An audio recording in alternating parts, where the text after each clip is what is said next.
de nosotros hay un marcador de texto.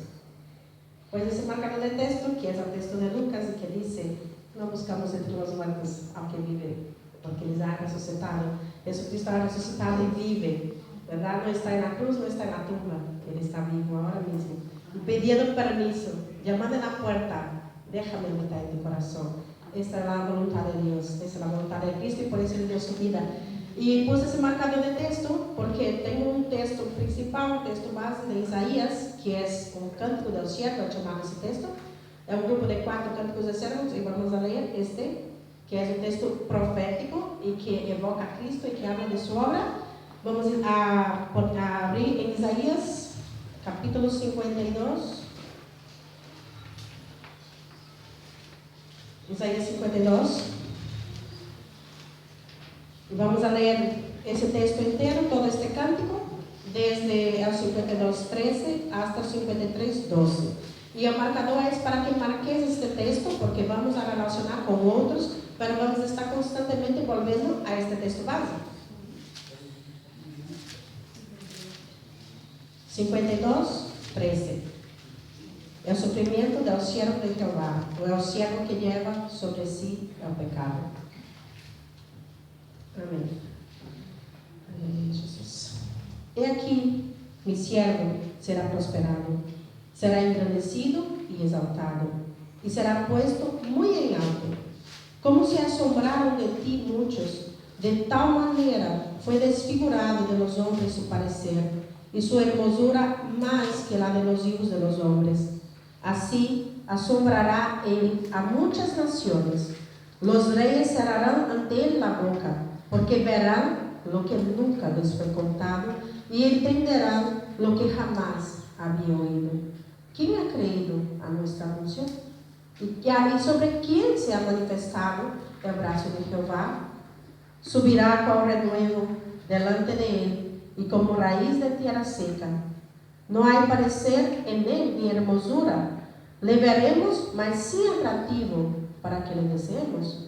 Despreciado y desechado entre los hombres, varón de dolores, experimentado en quebranto, y como que escondimos de él el rostro, fue menospreciado y no lo estimamos. Ciertamente llevó él nuestras enfermedades y sufrió nuestros dolores, y nosotros le tuvimos por azotado, por herido de Dios y abatido, mas él fue herido por nuestras rebeliones, molido por nuestros pecados. El castigo de nuestra paz fue sobre él, y por sus llagas fuimos nosotros curados. Todos nosotros nos descarriamos como ovejas, y cada cual se apartó por su camino, mas Jehová cargó en él el pecado de todos nosotros. Angustiado él y afligido, no abrió su boca.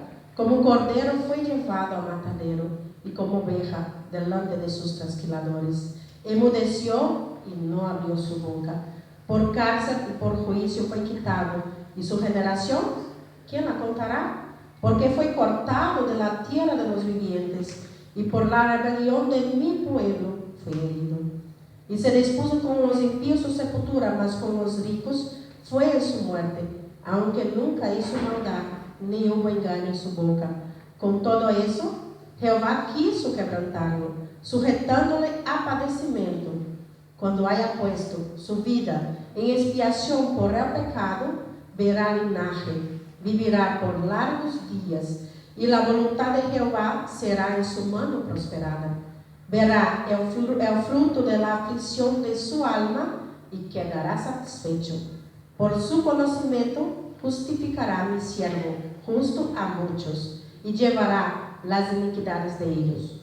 Por tanto, yo le daré parte con los grandes, y con los fuertes repartirá despojos, por cuanto derramó su vida hasta la muerte, y fue contado con los pecadores, habiendo él llevado el pecado de muchos y orado por los transgresores. Es impresionante la riqueza de detalles que Isaías, 8 siglos antes de Cristo, habla de la obra que Cristo venía a hacer en la tierra, ¿verdad? Esos capítulos, esos versículos, esos 12 versículos, que pues, es citado grandes veces, más de 10 veces en el Nuevo Testamento. Tan importantes son estos textos que são chamados de Cântico do Siervo. É sin duda uno de los grandes pasajes de la Biblia, que seguramente muchos ya conocen. É o mais sublime mensaje profético del Antiguo Testamento, relacionado con muchos aspectos de la muerte de Cristo. Es una profecía clara y rica en detalles, 8 siglos antes de que Cristo viniera al mundo, ¿verdad? Entonces, como expone Isaías en los cuatro cánticos del siervo, Cristo es para nosotros el mejor ejemplo de siervo. El siervo que es fiel, fue el siervo sufriente, fiel al Padre, obedeciendo en todas las cosas. En todo Cristo fue fiel, en todo Cristo obedeció. En este cántico, Isaías describe la humillación y el sufrimiento a los que el Mesías sería sometido al efectuar el sacrificio supremo requerido para la expiación de los pecados. La paga del pecado es la muerte, pero Cristo no tenía que sufrir porque Él era justo, porque Él no tenía pecado, nunca hubo engaño en su boca, Él nunca hizo maldad, Él no tenía que sufrir como sufrió, pero Él quiso, Él se despojó Él mismo y Él quiso, por amor a nosotros. Ele, naquele momento, nós outros que Ele já nos conhecia desde a fundação do mundo, e naquele momento que Ele se descendeu à la tierra, Ele tinha em seu coração a cada um de nós outros, a cada uma de suas ovelhas.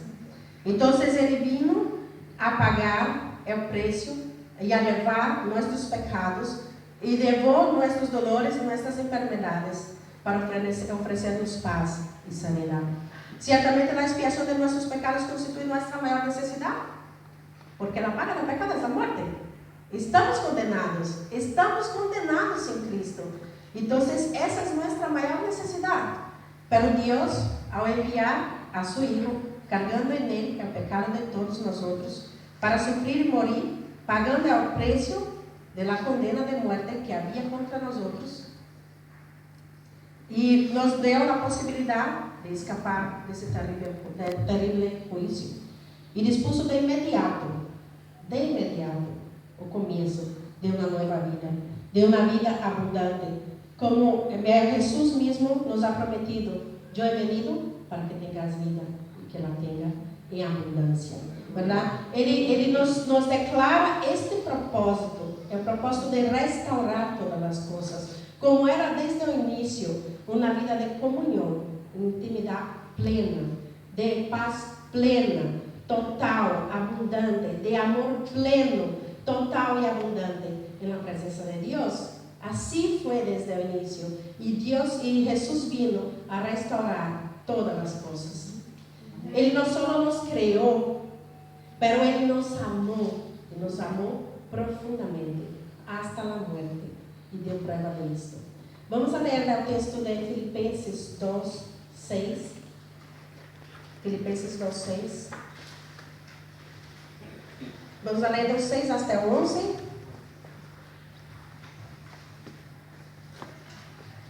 Filipenses 2:6 diz assim: el qual, sendo em forma de Deus, não estimou el ser igual a Deus como coisa que aferrar-se, sino que se despojou a si mismo, tomando forma de siervo, hecho semejante a los hombres, y estando en la condición de hombre, se humilló a sí mismo, haciéndose obediente hasta la muerte, y muerte de cruz. Por lo cual, Dios también lo exaltó hasta lo sumo y le dio un nombre, que es sobre todo nombre, para que en el nombre de Jesús se doble toda rodilla de los que están en los cielos y en la tierra, debajo de la tierra, y toda lengua confiese que Jesucristo es el Señor, para la gloria de Dios Padre.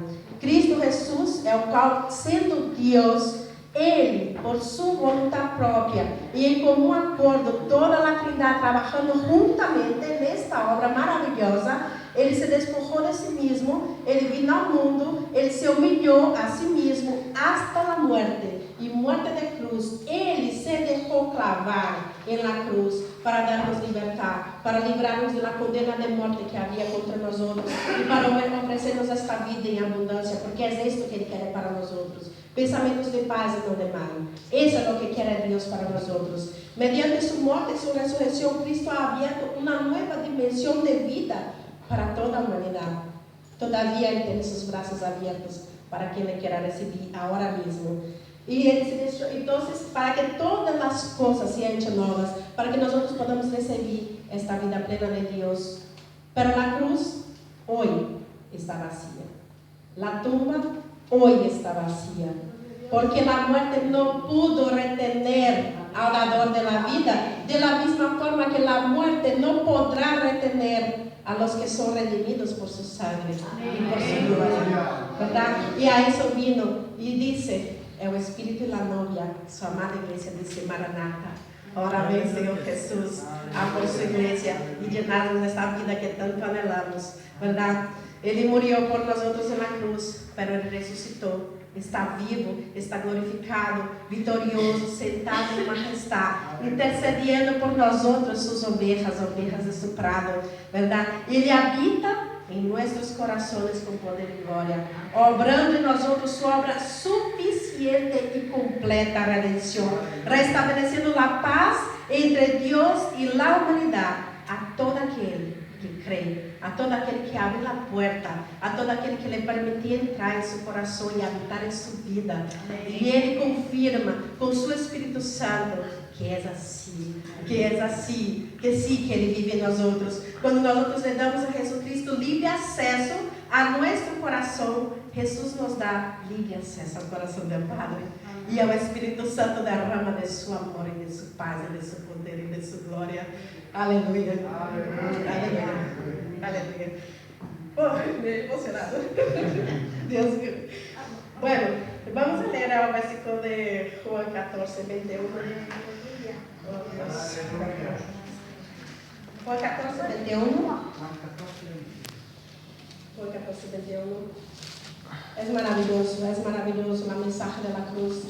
Y es verdad que muchas veces parece, no sé si parece repetitivo, tantas veces leemos y tantas veces vemos, pero no hay otro mensaje, no hay otro evangelio, ¿sabe? Solamente Cristo hizo ese sacrificio suficiente por nosotros.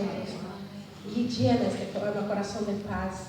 É o Espírito Santo que dá essa certeza, essa segurança de que Ele vive e de que habita em nós outros. E é tão maravilhoso poder provar que Deus é real e que está vivo.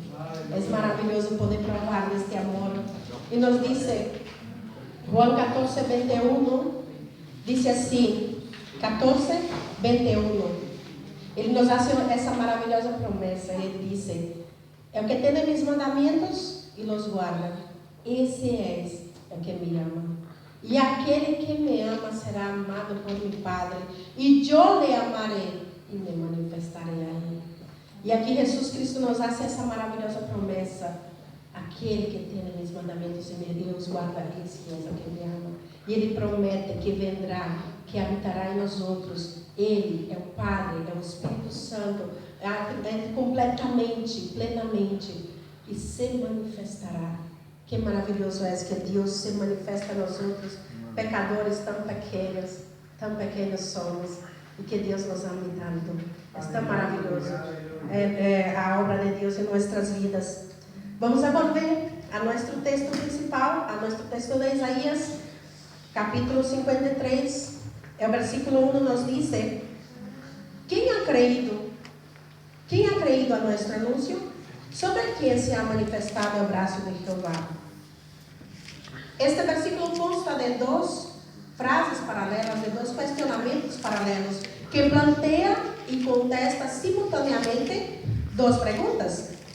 Por lo tanto, a resposta a quem ha creído nosso mensaje é a quem se ha manifestado o braço de Jeová. A la inversa, a quem se ha manifestado o braço de Jeová? A quem ha creído el mensaje, ¿verdad? Entonces ese texto tiene ese doble, esa pregunta doble que se contesta y se pregunta. Esto expresa una ley eterna, inmutable. La fe es necesaria antes de la revelación.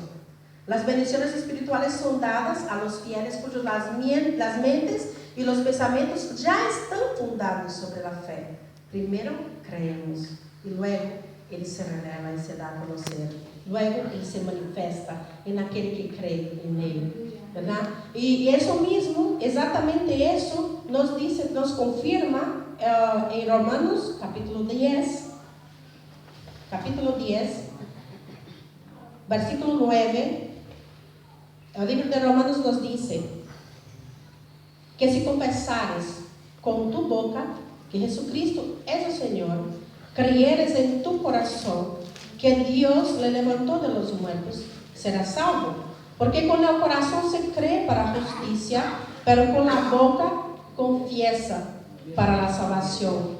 Romanos 10, 9, 10 nos dice eso, que nosotros confesamos entonces con la boca lo que ya hemos creído en nuestro corazón. Nosotros damos testimonio de que sí, Cristo es el Hijo de Dios, de que sí, Cristo vino y murió y resucitó y nos ha justificado a través de su sangre. Nosotros confesamos con la boca lo que ya está en nuestro corazón. La certeza, la seguridad que nos da el Espíritu Santo. Es necesario creerlo para recibirlo. Nuestro mensaje es la buena nueva de salvación. Es el testimonio de todos los que anuncian el Evangelio de salvación. Los profetas, los apóstoles, los discípulos y todos nosotros, los que aguardamos, los que amamos, los que proclamamos su venida, que Él viene, habrá un tiempo que no habrá más tiempo, Él viene y el momento es ahora de abrir la puerta, ahora es el momento, mientras todavía es día, mientras todavía hay tiempo, porque Cristo viene a por su iglesia. El libro de Juan nos cita, en el Nuevo Testamento nos cita Isaías 51. También, como digo, fue citado muchísimas veces en el Nuevo Testamento, también Romanos 10, en ese texto donde estamos, seguimos ahí, Romanos 10, 14, 17, nuevamente Pablo nos cita Isaías 53. Vamos a leer Romanos 10, 14, dice así: ¿Cómo pues invocarán a aquel en el cual no han creído? ¿Y cómo creerán en aquel de quien no han oído? ¿Y cómo irán sin haber quien les predique? ¿Cómo predicarán si no fueren enviados? Como está escrito, esta es una cita de Isaías 52, cuán hermosos son los pies de los que anuncian la paz, de los que anuncian las buenas nuevas. Mas no todos obedecieron al Evangelio. Pues Isaías dice: Señor, ¿quién ha creído a nuestro anuncio? Así que la fe es por el oír y el oír por la palabra de Dios. Entonces aquí nuevamente nos está citando Isaías 53, al versículo 1, también nos cita Isaías 52. Para que puedan creer en nuestro mensaje, es necesario que alguien predique el mensaje de la cruz. Es necesario que nosotros prediquemos la obra de Cristo, el Evangelio de salvación. La gente no puede llegar a creer a menos que lea la palabra o que alguien le revele y le diga y le enseñe y le dé a conocer lo que contiene la palabra de Dios, ¿no? Entonces, o alguien le habla del Evangelio o la persona lee. Por eso es muy importante que nosotros tengamos conciencia que nosotros tenemos que abrir nuestra boca y hablar del Evangelio. Nosotros tenemos que abrir nuestra boca y hablar de la obra de Cristo. Y ya el Espíritu Santo es quien se encargará de llevar este mensaje al corazón. Ya es el Espíritu Santo quien se encargará de poner de testificar en el corazón de esta persona que esto es la verdad. Nuestro trabajo es abrir la boca y hablar. Las palabras de la Escritura son palabras de vida eterna. No hay más palabras de salvación, no hay más vida eterna sino por la obra de Cristo. Por eso es absolutamente necesario que nosotros prediquemos el Evangelio mientras es día, mientras hay tiempo. No es mi palabra, no es mi justicia. Yo no puedo jamás llegar a merecer ser justa. Yo no puedo jamás llegar a alcanzar la santidad de Dios. Es por su obra, es Cristo, por su sangre que nos justificó. Por eso nosotros nos atrevemos a abrir la boca para hablar del Dios que es santo, justificados por la sangre de Cristo. No tenemos que avergonzarnos, no tenemos que callarnos, tenemos que ser dulces con palabras sazonadas con sal, como nos dice la palabra, sazonadas con Cristo, sazonadas con amor, sazonadas con sabiduría de la palabra, pero tenemos que hablarlo, tenemos que compartirlo, porque al mundo todavía yace en el maligno. El día llegará Y nosotros tenemos que recoger, que apacentar las ovejas, como dice Jesús, que apacentar las ovejas, que buscar las ovejas, que buscar la perdida, la herida, la perdida quebrada. Es nuestro trabajo, es nuestro trabajo. Y eso nos está diciendo a quién se manifestará el brazo de Jehová. Pueblo de Dios, tenemos que compartirlo. Las personas tienen que saberlo. Tienen que saberlo. Volvemos al versículo 2 de Isaías. Y ahí nos predice la vida temprana de Jesús. Isaías 53, versículo 2, nos dice así: subirá cual renuevo delante de él, y como raíz de tierra seca. No hay parecer en él, ni hermosura. Le veremos, mas siempre activo, para que le deseemos. Entonces Jesús, el Mesías prometido, crecería bajo condiciones humildes, vendría al mundo sin gloria o majestad, para que los hombres no fueran atraídos a él por circunstancias mundanas, por riqueza o cualquier circunstancias externas. Él vino en esa condición de humildad y crecería en una cultura que carecía de capacidad para alimentación espiritual. Eso mismo dijo Jesús, que las personas andaban descarriadas como ovejas sin pastor, desamparadas y dispersas. Esa era la condición del mundo cuando Jesús vino. Y Isaías describe eso como tierra seca. Todavía hay mucha tierra seca. Y la palabra de Dios es capaz de brotar en los terrenos más áridos, en los lugares más inhóspitos de la tierra. No hay corazón tan duro que Jesús no lo pueda alcanzar. La fuerza del Espíritu Santo, entonces es intrínseco. Vino con Jesús, vino desde el cielo junto con él. El Espíritu estaba sobre él, tan extraño como una planta tierna que brota espontáneamente en tierra seca. Así fue la venida de Jesús al mundo. Así fue que él vino a predicar su mensaje a los descarriados y perdidos. El versículo, vamos a leer también ahora, quiero leer el 52:14, está ahí cerquita de donde estamos.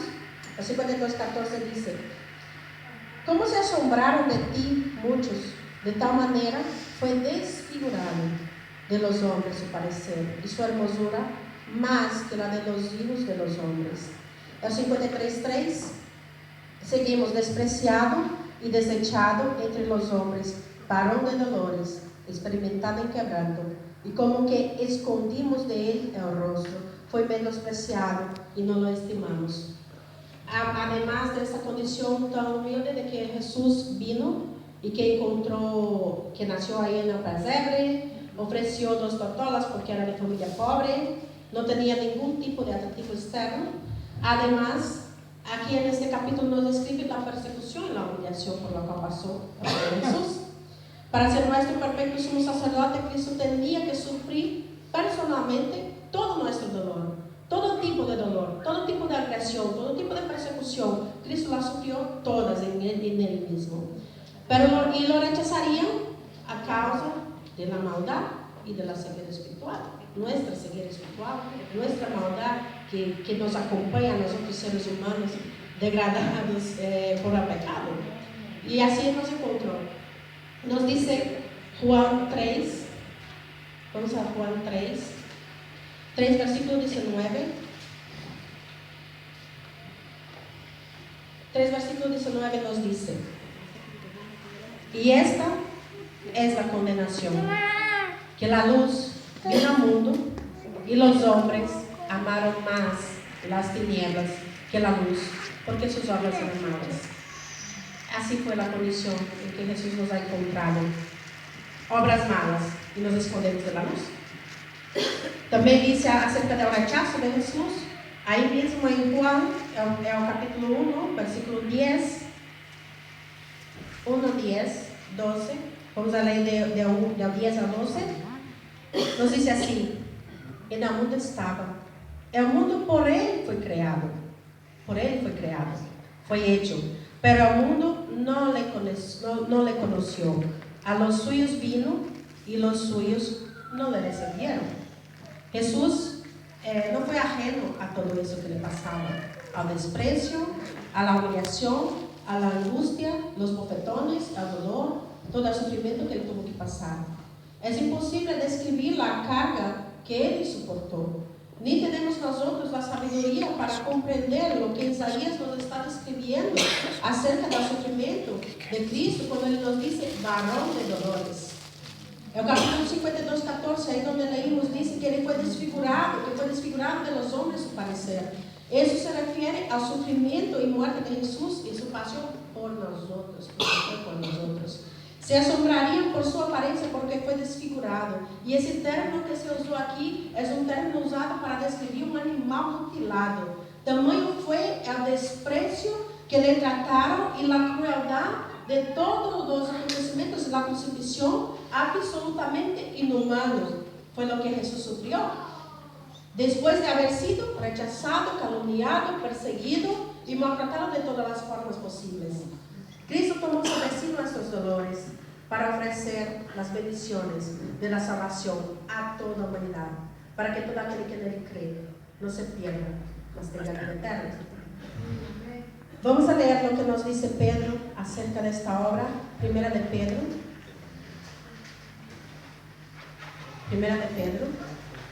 capítulo 2, versículo 24 y 25.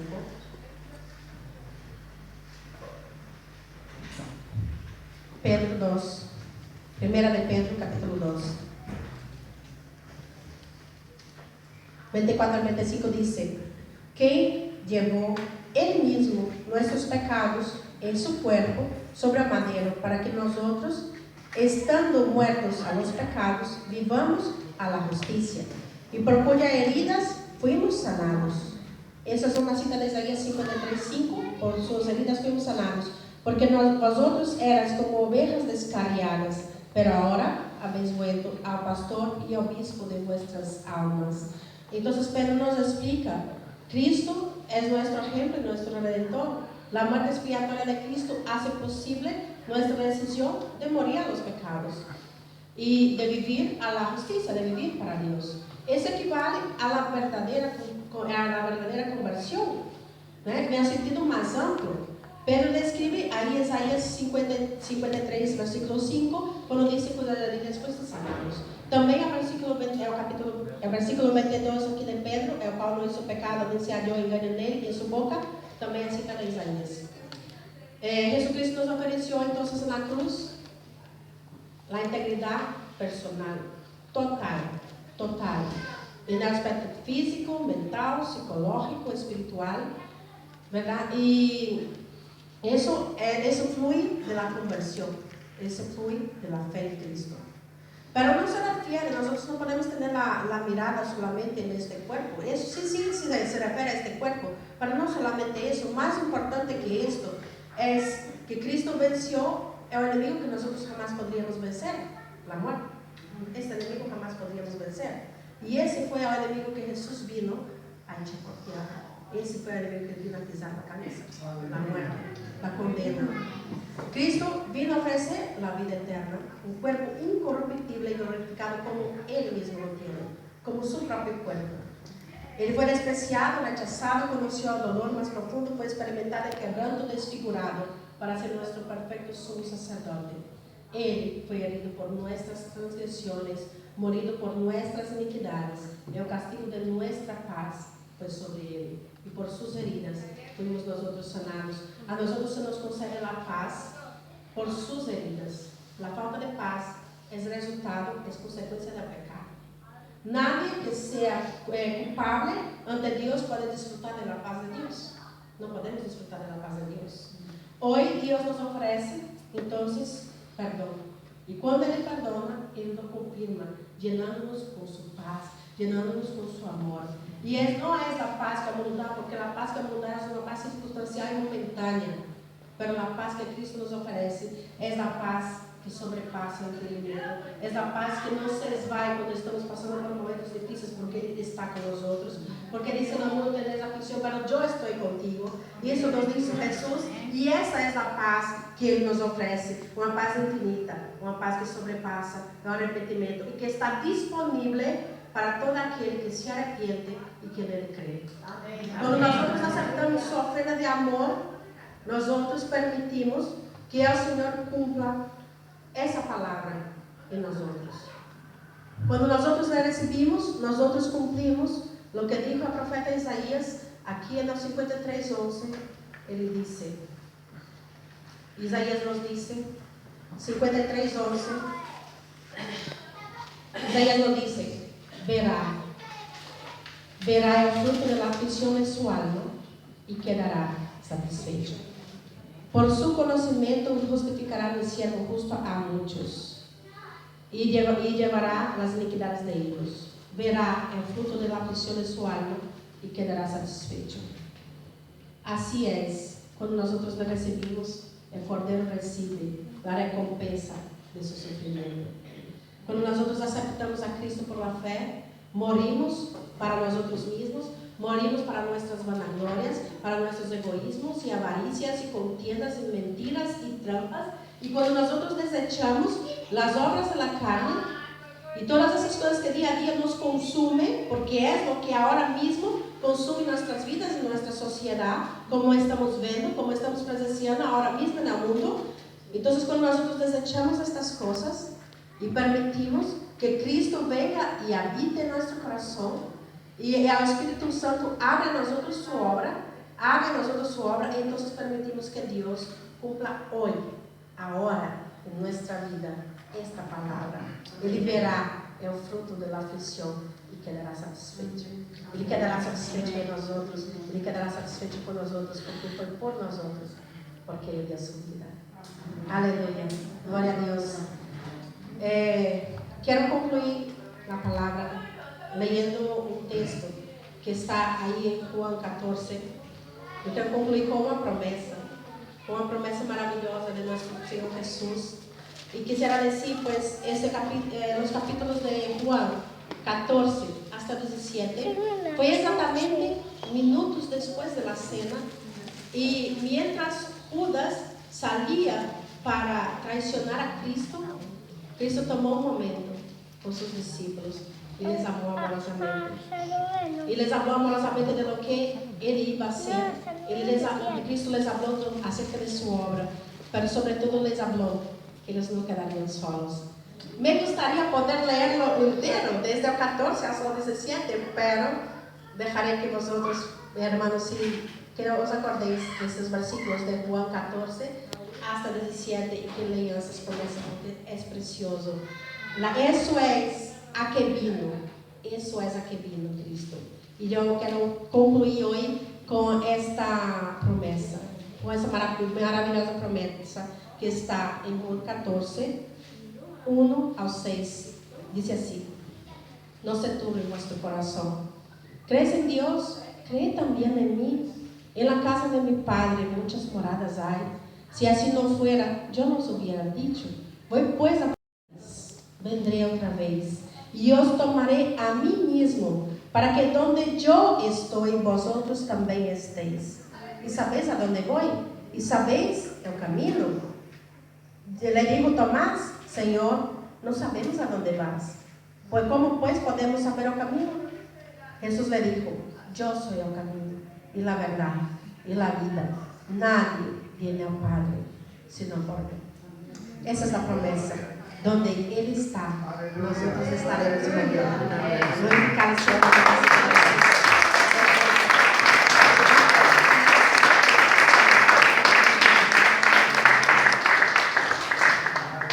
Vamos a louvar al Señor con este maravilloso himno que habla de su obra. Tenemos que recordar, los hermanos, porque es muy precioso lo que hizo por nosotros. No merecemos, tenemos que ser gratos, realmente. Porque es tão precioso que seremos tão pequenos que Ele se acorda de nós outros, e que Ele sendo tão grande que quer habitar em nosso coração. É maravilhoso. É maravilhoso.